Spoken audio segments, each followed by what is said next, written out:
Sahabat paham Islam pernah nggak ngalamin hal kayak gini? Lihat status agama di medsos langsung ngotot pengen ngedebat aja. Tapi pas baca tafsir 10 halaman langsung ngantuk. Menjelaskan ilmu tanpa referensi yang jelas itu sama aja seperti orang yang di PHP-in atau pemberi harapan palsu. Pendekatannya sangat lama, tapi belum juga nyatain udah diputusin. Rasut. Apalagi kalau pacaran sama yang udah sepaket, jelas nggak mau PHP, maunya ditanggung utang ke bank, jaminan sepaket rumah mewah, mobil bagus. Jadi bukan hanya HP, tapi harus all in. Jelas jaminannya. Kepikiran tidak maksud saya?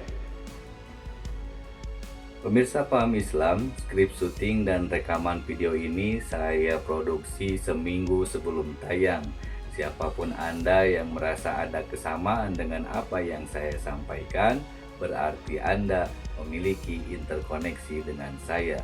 Nggak pakai IU, langsung aja bumperin.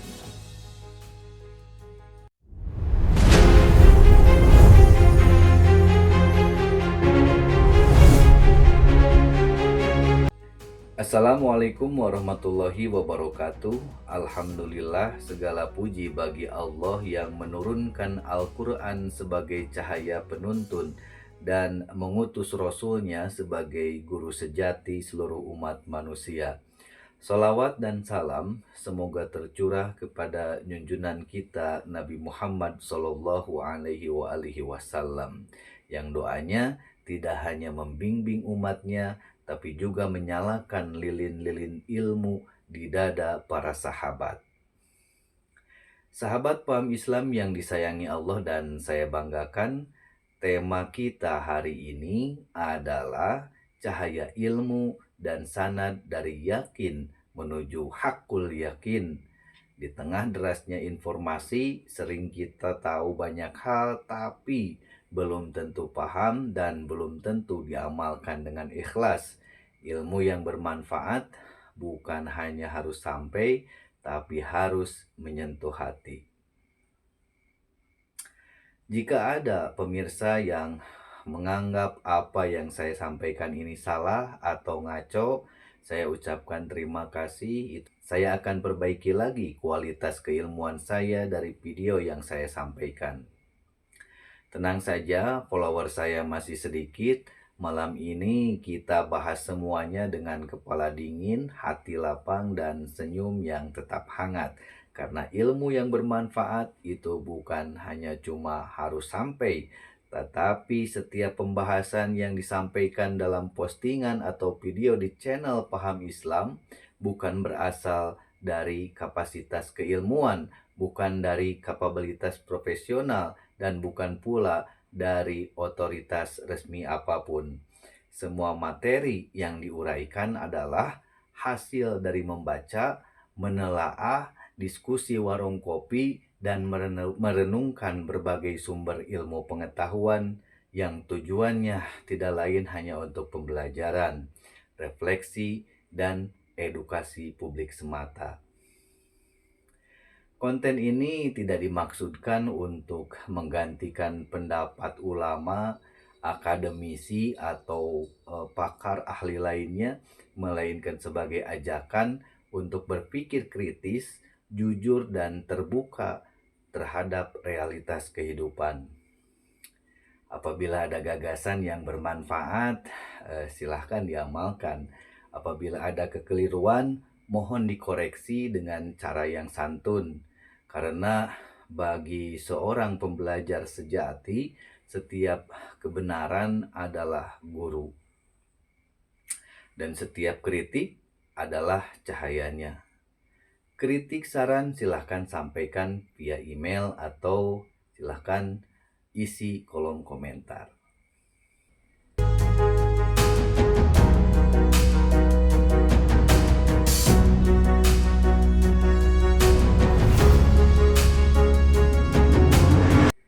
Sahabat paham Islam, mari kita bayangkan malam yang sunyi di Madinah, lampu minyak berkelip pelan-pelan, angin sepoi-sepoi menyapu wajah. Di sebuah rumah sederhana, seorang pemuda sedang menyiapkan air wudhu untuk Rasulullah Shallallahu Alaihi Wasallam.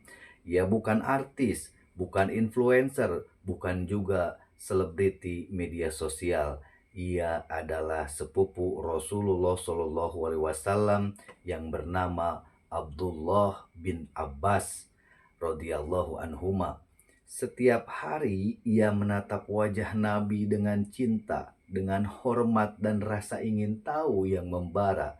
Abdullah bin Abbas diam, hormat dan fokus dengan penuh. Tiba-tiba Rasulullah Shallallahu Alaihi Wasallam menatapnya, meletakkan tangan mulianya di dada pemuda itu dan berdoa, Allahumma faqihu fid din wa 'allimhu ta'wil. Ya Allah, pahamkanlah dia dalam agama dan ajarilah ia tafsir Al-Quran. Sahabat, dari doa itu dunia mendapatkan santri teladan yang bernama Abdullah bin Abbas menjadi hibrul ummah atau tinta ilmu umat dan turjumanul Quran, penafsir agung kalamullah. Kredibilitas santri itu bukan dari banyaknya followers atau popularitas, tapi dari adab, yaitu hormat pada guru, hormat pada ilmu. Yang kedua adalah kesabaran, belajar bertahap, menempuh proses dan tidak instan. Yang ketiga adalah mempelajari sanad, terhubung langsung dengan guru yang terpercaya agar ilmu tidak hilang atau salah tafsir. Kalau kita zaman now, kadang santri cuma copy paste kemudian diisikan ke status WhatsApp.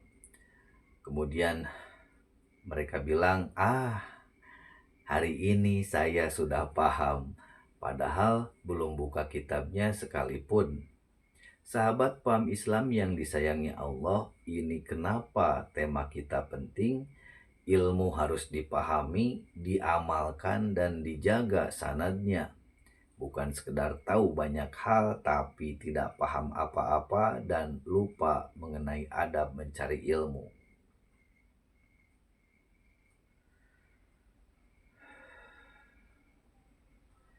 Hari ini kita akan menelusuri jalan cahaya ilmu dari yakin menuju hakul yakin melalui sanad yang kuat, pemahaman yang benar, dan hati yang bersih. Hindari perdebatan. Debat ilmu itu kayak nonton pertandingan futsal. Yang satu tim sanad, yang satu lagi tim dalil. Dua-duanya ngotot beradu argumen, tapi lupa golnya itu untuk apa? Untuk kebenaran atau cuma kebanggaan doang?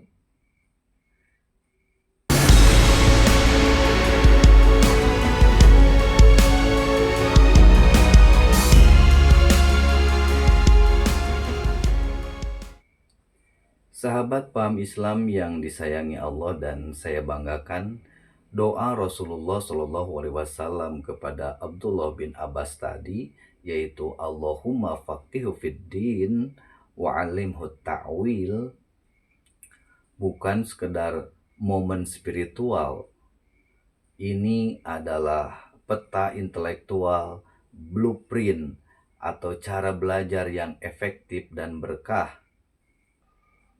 Mari kita bayangkan kembali kalau kita bisa doa seperti itu sebelum belajar. Setiap bacaan kitab, setiap diskusi tafsir tentu saja akan mendapat berkah langsung dari langit. Mari kita bongkar makna dari doa yang tadi. Yang pertama, makna doa tadi dalam ilmu nahu, fi'il faqihu adalah bentuk ta'diyah dari akar kata faqih, bukan sekedar tahu, tapi memahami secara mendalam. Kalau kita ibaratkan, ilmu ma'rifah adalah tahu teori futsal tapi cuma nonton di TV. Ilmu fahmi atau ilmu paham yaitu adalah tahu posisi pemain, strategi tim sampai dia itu bisa main di lapangan dengan kepala dingin dan memasukkan gol. Nahu mengajarkan kita posisi kata itu sangat penting. Kalau salah letak bisa merusak makna seperti pemain futsal tadi yang salah posisi. Tentu saja akan masuk ke gawang sendiri. Yang kedua, makna doa tadi dalam ilmu sorof, kata alimhu berasal dari wazan fa'ala, menekankan pengulangan, pembiasaan, dan penguatan. Artinya, belajar sekali saja itu tidak cukup. Harus dibimbing, diulang, diperkuat, dan siapa tahu dengan pengulangan tersebut ada pemahaman baru, ada teori baru yang dikembangkan dari ilmu tersebut. Sahabat paham Islam, belajar ilmu tanpa pengulangan itu seperti menanam benih tapi lupa disiram. Benihnya ada tapi tidak akan tumbuh. Kalau zaman sekarang kadang orang baca sekali langsung bilang, "Alhamdulillah, aku sudah master tafsir." Padahal baru baca footnote-nya aja, belum paham isinya. Yang ketiga, hikmah sanad dan bimbingan guru itu sangat penting. Ilmu itu bukan kilatan cahaya yang muncul tiba-tiba dari langit, tapi fajar yang menyinari secara perlahan melalui sanad yang kuat dan bimbingan guru yang sabar. Sanad bukan formalitas, sanad adalah jaminan keaslian ilmu agar kita tidak tersesat. Seperti GPS yang memastikan kita sampai ke tujuan, bukan tersesat di jalan teori tanpa praktek. Sahabat paham Islam, dari doa Nabi, dari Nahu, dari Sorof, maka kita bisa belajar.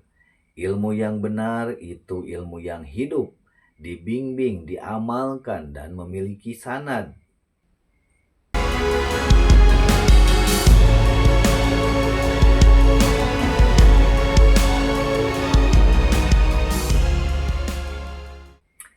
Sahabat paham Islam yang disayangi Allah, bayangkan sebuah lampu di malam yang gelap, cahaya kecilnya bisa menunjukkan sebuah jalan. Nah, sekarang bayangkan kalau cahaya itu terpadu dengan minyak terbaik, maka lampu itu bisa menyinari seluruh rumah, bahkan membuka hati yang tertutup. Itulah makna nurun ala nur yang Allah firmankan di dalam Quran surat An-Nur. A'udzu billahi minasyaitonir rajim. Bismillahirrahmanirrahim. Allahu nurus samawati wal ard nurun ala nur. Tafsir ilmiah dan spiritual dari ayat tadi menurut Imam Al-Ghazali dalam kitab Mishkhatul Anwar, ayat ini bukan sekedar metafora tapi petunjuk cara memperoleh ilmu. Cahaya ilmu itu adalah pantulan dari cahaya wahyu. Jika akal adalah lampu, wahyu adalah minyaknya, maka lampu tanpa minyak yang baik mungkin tetap menyala tapi cepat padam. Lampu yang diisi minyak yang terbaik akan memancarkan sinar yang terang, tidak hanya di kepala tapi sampai ke hati. Lalu bagaimana dengan zaman sekarang? Akal tanpa wahyu diibaratkan seperti charger HP tanpa listrik. Lampu tetap menyala sebentar, tapi baterainya cepat habis. Yang kedua adalah dimensi praktis, cahaya ilmu di kehidupan. Sahabat, ilmu yang hanya di kepala tapi tidak diamalkan seperti lampu kecil di pojok ruangan, terlihat tapi tidak terasa manfaatnya. Ilmu yang dibarengi dengan sanad, dengan bimbingan guru dan amal adalah ilmu yang menjadi cahaya yang menembus kegelapan, membimbing keluarga agar sadar agama, memberi pencerahan dalam majelis, menjadi penerang bagi dirinya sendiri dan orang lain. Bisa dibayangkan setiap kali kita belajar, membaca Al-Quran, atau menimba ilmu dari guru, itulah kita menuang minyak ke lampu akal. Lampu itu tidak hanya menyinari diri kita, tapi juga menjadi cahaya untuk umat yang haus ilmu.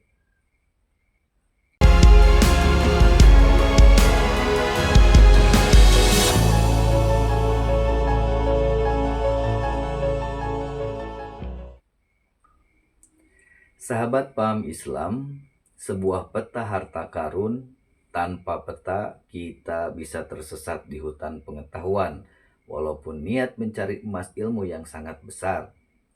Struktur ilmu yang diajarkan para ulama besar adalah peta itu sendiri. Kiai Haji Siroj menekankan ada 3 lapisan penjelasan keilmuan. Yang pertama adalah penjelasan ilahi, yaitu wahyu dijadikan sebagai dasar. Iqra bismi rabbikal ladzi khalaq 'allamal insana ma lam ya'lam. Quran surat Al-Alaq ayat 1 sampai 5. Maknanya membaca bukan sekedar teks tapi memahami makna hidup. Bayangkan kita membaca Al-Quran seperti menyalakan lampu di gua gelap. Setiap huruf menuntun kita melihat hakikat Allah dan ciptaannya. Tanpa kesadaran kepada Allah, cahaya itu hanya akan menyala di kepala, tapi tidak sampai ke hati. Kalau membaca Al-Quran, tapi hatinya kosong, itu seperti pakai senter, tapi baterainya cuma 1%.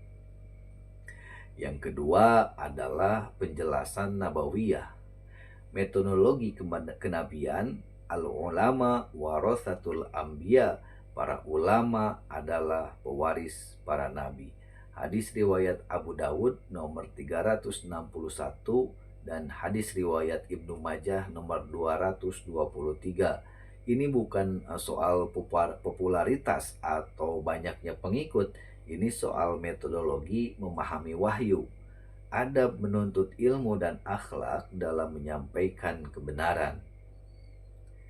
Bayangkan seorang murid yang mengikuti sanad Rasulullah SAW menyerap cara Nabi menjelaskan, menasehati dan menuntun, maka dia menjadi penjaga cahaya ilmu di zamannya. Kalau zaman sekarang ulama tanpa adab itu ya seperti wifi kencang tapi passwordnya salah.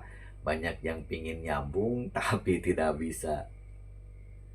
Yang ketiga adalah penjelasan akliyah atau logika sebagai alat pemahaman. Dalam ilmu mantik ada kaidah tasawur dan tasdik, memahami hakikat sebelum menarik kesimpulan. Tartib menurut Ensiklopedia Islam terbitan Darul Fikri Beirut, tartib adalah proses menata sesuatu secara urut, sistematis dan bertingkat sehingga setiap langkah-langkah itu saling terhubung, tidak acak dan membentuk struktur yang kokoh. Penuntut ilmu berpikir tartibi, bukan reaktif terhadap perbedaan. Artinya, sebelum berdebat kita harus memahami fakta, prinsip, dan konteks. Jika ilahiyah adalah memberi arah, maka nabawiyah itu mencontohkan metodologi. Akliyah itu menjadi sebuah kompas logika, maka penuntut ilmu tidak akan tersesat, tapi menapaki jalan cahaya dari yakin menjadi hakul yakin.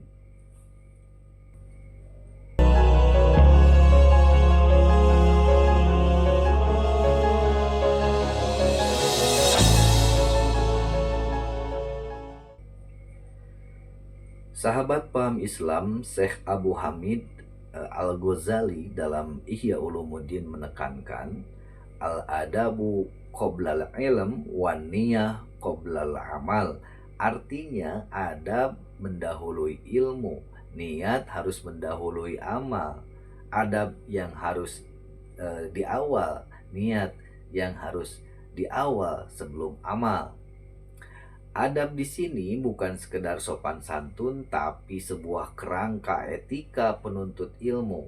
Yang pertama menghormati guru, yang kedua adalah menghargai teman belajar, menjaga diri dari kesombongan karena ilmu, dan tentu saja memahami bahwa ilmu itu datang melalui sanad yang sahih, bukan sekedar membaca buku atau menonton video. Mari kita lihat contoh yang nyata. Abdullah bin Abbas radhiyallahu anhuma, murid terdekat Rasulullah shallallahu alaihi wasallam, dikenal dengan adab luar biasa dalam menuntut ilmu. Ia menunggu di depan rumah gurunya, yaitu Zaid bin Thabit. Saking lamanya beliau ini menunggu hingga debu menempel di bajunya. Ketika gurunya bertanya, "Kenapa engkau tidak memanggilku Abdullah bin Abbas?" Beliau menjawab, "Aku tidak pantas memanggil orang yang aku ambil ilmunya." Ini menunjukkan bahwa sanad bukan formalitas, ia adalah jalan adab dan penghormatan yang memastikan ilmu sampai dengan bersih, sahih, dan berkah. Dalam ensiklopedia Islam modern dalam kitab Ta'limul Muta'alim dijelaskan bahwa metode penuntutan ilmu itu yang menekankan kombinasi antara adab, niat, bimbingan guru, dan pengalaman materi secara bertahap. Ini membentuk ilmu yang hidup dan berkesinambungan. Bukan hanya ilmu yang sekedar hafalan atau teori semata. Sahabat paham Islam, tanpa adab, ilmu bisa cepat hilang manfaatnya, tersimpan di kepala tapi tidak menyentuh hati. Dengan adab dan sanad yang benar, ilmu menjadi cahaya yang menuntun jiwa, sekaligus menjaga kita dari kesalahan dalam pemahaman. Bisa dibayangkan kalau Abdullah bin Abbas itu tidak punya adab, mungkin kemanfaatan ilmunya tidak akan terkenang dalam kitab-kitab tarikh ya. Tentu saja ilmu itu tetap datang, tapi cahayanya tidak akan secerah sekarang.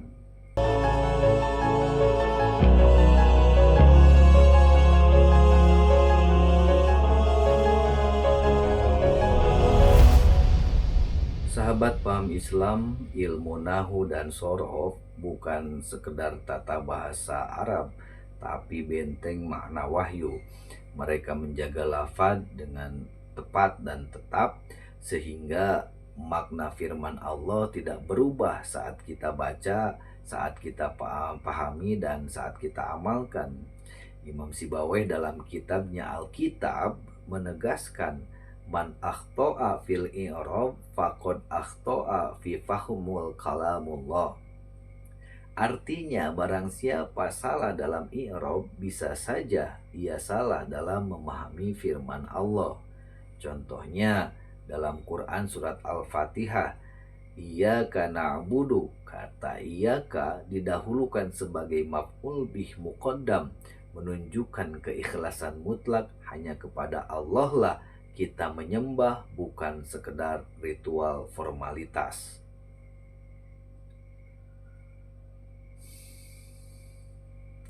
Sekarang kita masuk ke dimensi keyakinan dalam menuntut ilmu.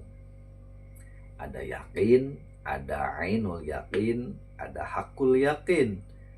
Yang pertama, yakin adalah keyakinan karena mendengar seperti seorang murid mendengar dalil dari gurunya, memahami secara verbal.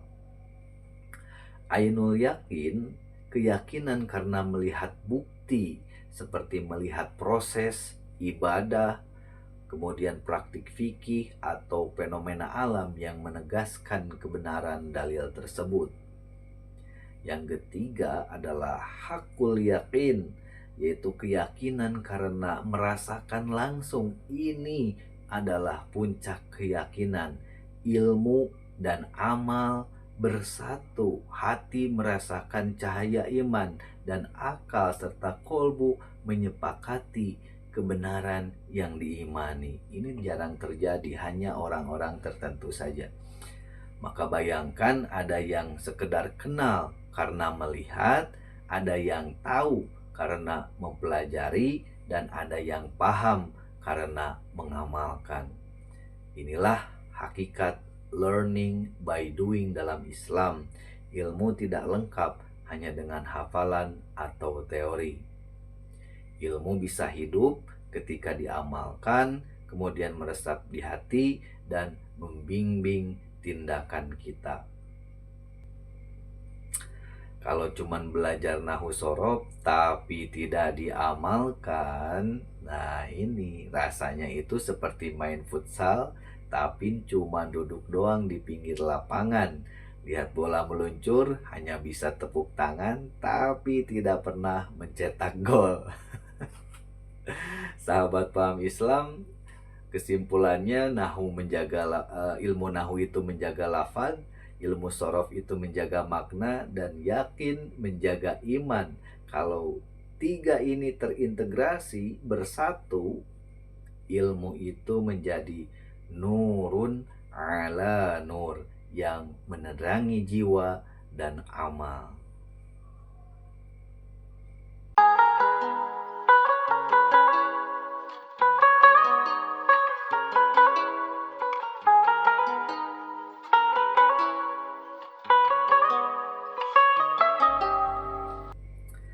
Sahabat paham Islam yang disayangi Allah dan saya banggakan, para ulama selalu menekankan satu prinsip sederhana tapi fundamental, yaitu ungdur makola wala tanzur man qala.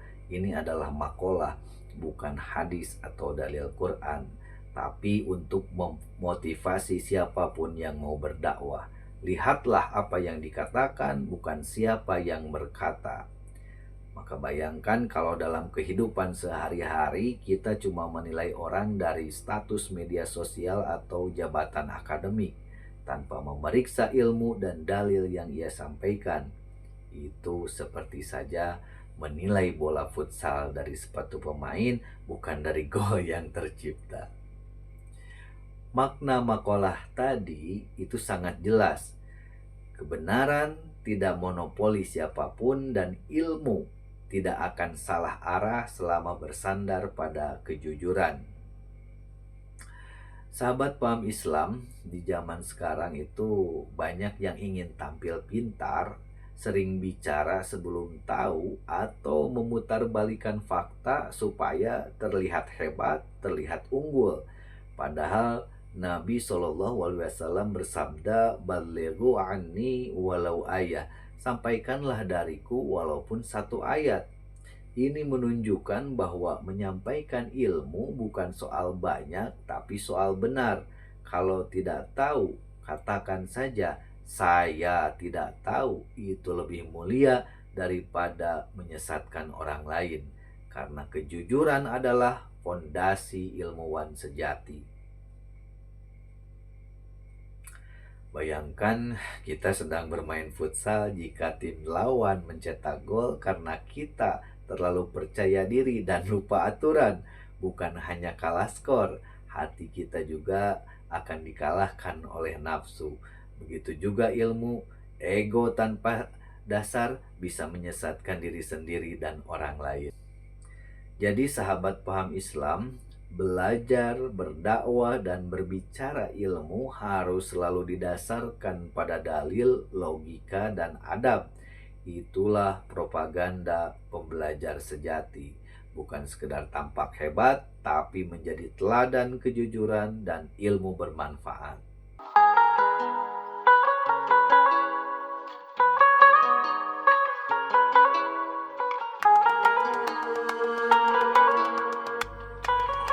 Sahabat paham Islam, ilmu itu seperti cahaya yang menyinari jalan kita. Tapi tahukah kalian, cahaya itu bisa datang dari 4 sumber utama.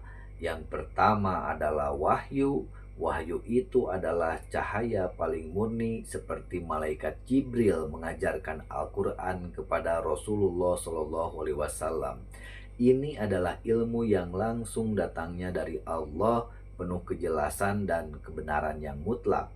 Yang kedua adalah aklu, cahaya akal, hasil nalar manusia dalam memahami ilmu. Seorang penuntut ilmu menggunakan akalnya untuk menyusun argumen-argumen, menganalisis teks, dan memahami sebuah kaidah.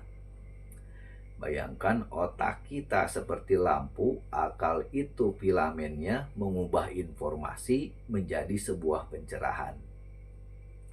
Yang ketiga adalah hawahu, cahaya yang mudah tersesat. Ini ilmu yang dipilih berdasarkan ego, keinginan, kemauan, dan kehormatan diri pribadi.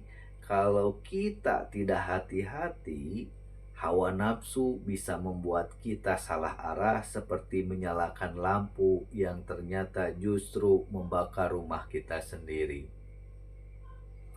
Yang keempat adalah ilham, yaitu cahaya hati, bisikan dari Allah kepada orang yang ikhlas, orang yang sabar dan bersih niatnya. Ini sering muncul tiba-tiba, memberikan insight, solusi, atau pemahaman baru yang tidak bisa dijelaskan hanya dengan logika.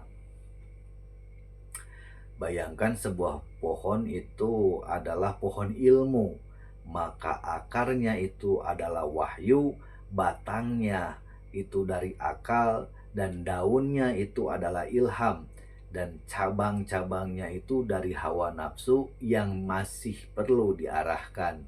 Jika akar kuat dan batang sehat, daun dan cabangnya akan tumbuh subur, memberikan manfaat bagi semuanya. Sahabat paham Islam, bagi pembelajar yang ingin menyebarkan hasil studinya, jangan takut dan merasa minder untuk berdakwah. Kalau mau dakwah, dakwah saja. Tidak usah memikirkan apa yang saya sampaikan ini ya. Dan bagi para pendakwah ini penting menyesuaikan penjelasan dengan kondisi jamaah.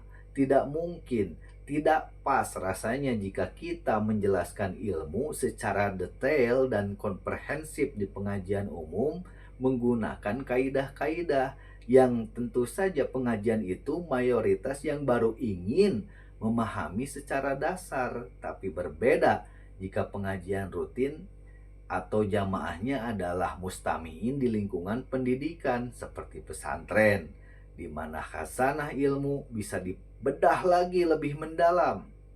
Sebagai contoh, guru saya pernah membahas kata Bismillahirrahmanirrahim. Dari awal mulanya makhorijul huruf hingga tafsirnya itu bisa menghabiskan beberapa hari karena saking luasnya ilmu yang dimiliki oleh beliau. Mudah-mudahan beliau diberikan derajat yang mulia di hadapan Allah dan mengalir terus pahala dan amal jariahnya. Amin ya Allah ya Rabbal Alamin. Sahabat paham Islam, jangan batasi diri hanya pada satu sumber ilmu. Carilah guru yang terbaik, majelis terbaik, dan lingkungan terbaik. Karena ilmu yang baik itu butuh sanad, adab, dan praktik nyata. Upgrade juga keahlian kita di dunia modern. Belajar bahasa asing, komputer, menggambar, mendesain, parenting, atau keterampilan profesional lainnya. Insya Allah, orang yang beriman dan berilmu itu derajatnya akan diangkat oleh Allah. Dunia dan akhirat itu akan bersinar bersama. Ilmu itu bukan hanya di kepala, tapi mengalir di hati, mempengaruhi amal, dan menebar cahaya ke sekeliling kita. Kalau kita bisa mempersatukan keempat jalan ini, maka sahabat, itulah hakikat pembelajar sejati.